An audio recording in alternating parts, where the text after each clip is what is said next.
Jumpa lagi dengan saya Martin Tobing dan hari ini kita akan bahas tentang pernikahan. Ya, kebanyakan orang kalau menikah sering menggunakan Matius pasal 19 ayat 6 yang berbunyi, demikianlah mereka bukan lagi dua melainkan satu, karena itu apa yang telah dipersatukan Allah tidak boleh diceraikan manusia. Dan seringkali kita melihat ayat ini ada di undangan-undangan atau di liturgi, di dekorasi, di dinding, di pintu depan dan lain sebagainya. Atau menggunakan ayat-ayat yang lain yang berkenaan dengan pernikahan. Yang intinya adalah kita ingin melegitimasi kalau pernikahan ini adalah kehendak Tuhan. Tuhanlah yang mempersatukan. Nah, mari kita jujur, benarkah Tuhan yang mempersatukan pernikahan kita? Atau sebenarnya kita yang mempersatukan diri kita sendiri dengan pasangan kita? Sekali lagi, benarkah Tuhan yang mempersatukan pernikahan kita atau kita sendiri yang mempersatukan diri kita dengan pasangan kita?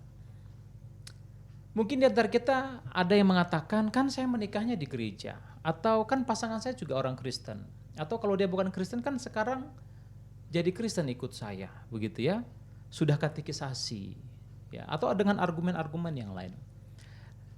Tentu akan muncul pertanyaan baru, apakah kalau sudah begitu berarti Tuhan yang mempersatukan? Ya, tidak segampang itu, tidak sesederhana itu. Tapi mari kita jujur di hadapan Tuhan dan di hadapan diri kita sendiri. Benarkah pernikahan kita Tuhan yang mempersatukan? Ini penting. Mari kita lihat dari dua sisi yang sederhana saja, tidak usah pakai teori-teori yang sulit ya. Yang pertama, ketika kita sedang mencari jodoh, ketika kita sedang mencari pasangan, ketika kita menemukan orang yang kita anggap pas, kita anggap cocok, lalu kita menjalin hubungan dengan dia, kita berpacaran, apakah kita sudah menggumulinya di hadapan Tuhan? Apakah kita sudah sungguh-sungguh menggumulinya di hadapan Tuhan? Kita sudah berdoakah? Apakah kita sudah menggumulinya dalam puasakah? Apakah kita sudah benar-benar mencari tahu, berusaha mencari tahu apakah dia sepadan dengan saya? Kriteria yang Tuhan kehendaki itu seperti apa? Apakah kita sudah memberikan daya upaya untuk mengerti, mencari tahu, sehingga kita yakin bahwa ini adalah kehendak Tuhan dan pernikahan kita adalah Tuhan yang mempersatukan.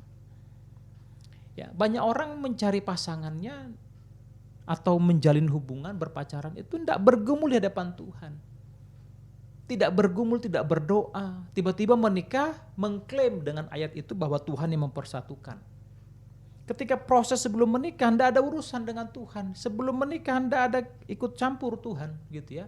Kita tidak menghadirkan Tuhan dalam proses kita mencari pasangan. Tiba-tiba menikah pakai ayat, pakai firman Tuhan untuk melegitimasi seolah-olah pernikahan kita karya Tuhan. Seolah-olah pernikahan kita adalah kehendak Tuhan. Kan ini tidak adil ya. Tidak adil buat Tuhan, ya. Dan kita sering melakukan itu. Kita sering melakukan ketidakadilan untuk Tuhan. Maka tidak heran banyak pernikahan yang putus di tengah jalan, hancur di tengah jalan, rusak di tengah jalan, seperempat jalan, 3/4 jalan. Atau di awal pun sudah mulai terlihat kehancuran itu. Atau banyak yang lebih menderita lagi bertahan dengan situasi seperti itu. Mari kita coba jujur. Nah, yang kemudian yang kedua, setelah menikah, apakah kita makin bertumbuh atau tidak? Makin rohani, makin dewasa atau tidak? Dewasa pengalaman iya, ya. Tetapi dewasa rohani berbeda, belum tentu. Apakah ada perbedaan karakter yang semakin baik, semakin dewasa, semakin kuat, semakin dekat dengan Tuhan? Karena pernikahan yang dari Tuhan itu mendewasakan.